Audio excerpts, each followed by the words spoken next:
So hello everyone, आज हामी छौँ युएसएम प्राइममा र आज युएसएम प्राइममा हुँदैछ एसई समर क्याम्प र आज हाम्रो हाइक छ जमासोमा।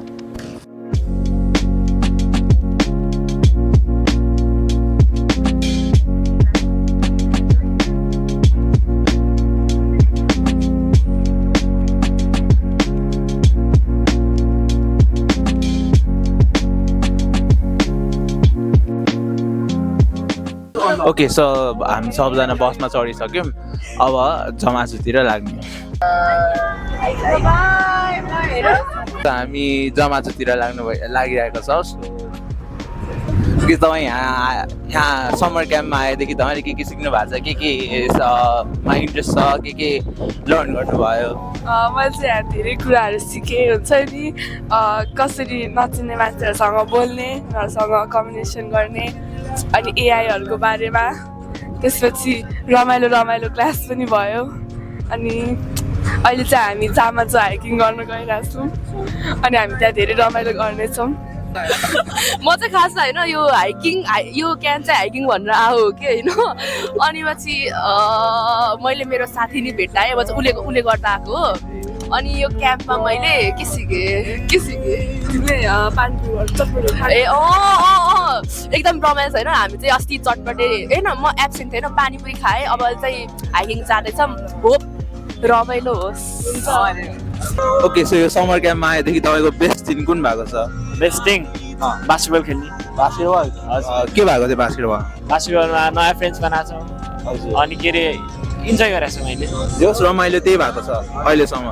पढाइ पनि रमाइलो छ। ओके, सो अहिले हामी कहाँ जानु लाग्यो? जामाचो। ओके, सो त तिम्रो यहाँ अहिले आएसम्म सबभन्दा बेस्ट चाहिँ के भएको छ? आजै हुन लाग्यो होला, आजै हुन्छ होला। होइन, अहिलेसम्म चाहिँ बेस्ट चाहिँ कुन भएको छ? यिनीहरूसँग बास्केटबल खेल्न, साथीहरूसँग। हजुर। ए ओके, अहिले चाहिँ हामी कहाँ जानु लाग्यो थाहा? Jamacho hiking. Shivapuri Nagarjun national park. Okay, so हामी जामाचो जाने बाटोमा छौँ र अहिले हामी पुगेको छौँ शिवपुरी नागार्जुन नेसनल पार्क र यसबाट हाम्रो यहाँ डिसाइड भइरहेको बस जानु मिल्छ मिल्दैन भनेर। सबै टाइट पासमा हिँड्नु पर्यो। म तल स्विप गर्दै आउँछु। म स्विपिङ हुन थाहा छ है, म लास्टमा आउँछु। सबैजना अगाडि जानुहोस्। कसलाई के हेल्थ इस्युज छ भने अनुजा म्याम हुनुहुन्छ, सान्से हुनुहुन्छ। ओके, सो अहिले बस चाहिँ जानु मिल्दैन रहेछ। सो हाम्रो बस त्यहाँ पार्क गरेको छ र अहिले हाम्रो एन्ट्री हुँदै टिकट काट्दैछ यता, त्यसपछि हामी लाग्नेछौँ माथि।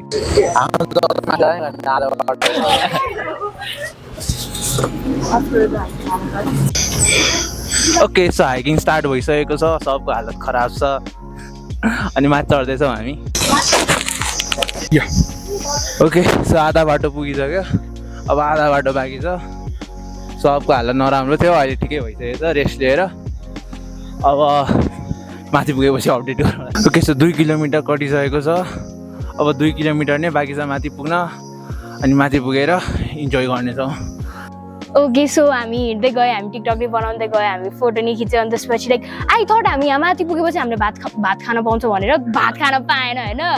अनि I don't know why I thought that. अनि त्यही पनि हामीले पानीपुरी चटपटे खायो, सो अलिकति पेट भर्यो। Yeah it was fun. I mean I wish the sky was clear. Okay, so finally 4 घन्टा हिँडेर हामी फाइनली यहाँ माथि पुगिसकेको छ र 5 किलोमिटरको बाटो थियो हिँडेर हाइकिङ गरेर, र बसबाट टु व्हिलर अर 4 व्हिलरबाट आयो भने पनि 17 किलोमिटरको बाटो रहेछ।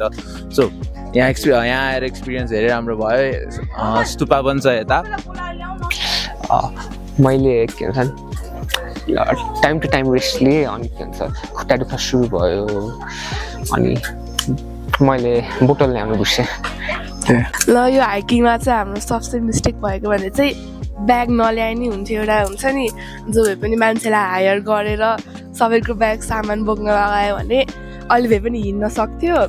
अनि एउटा लट्ठी चाहिँ सबैले ल्याउनु पर्थ्यो।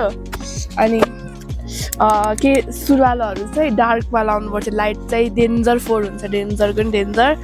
अनि के छ, I've been asked to tell about our mistakes, but our planning was very fine. We didn't do any mistakes, and then God is helping us with perfect weather, no sun, no rain. Weather is perfect. We're enjoying. Everybody's enjoying. यहाँ आउँदाखेरि हल्का धेरै थके लाग्यो पानीको बोतल ल्याउनु पर्ने ल्याइन अनि लट्ठी पनि चाहिएको थियो लट्ठी पनि ल्याइन केही थिएन यत्तिकै आएँ अनि त्यस्तै भयो राम्रै भयो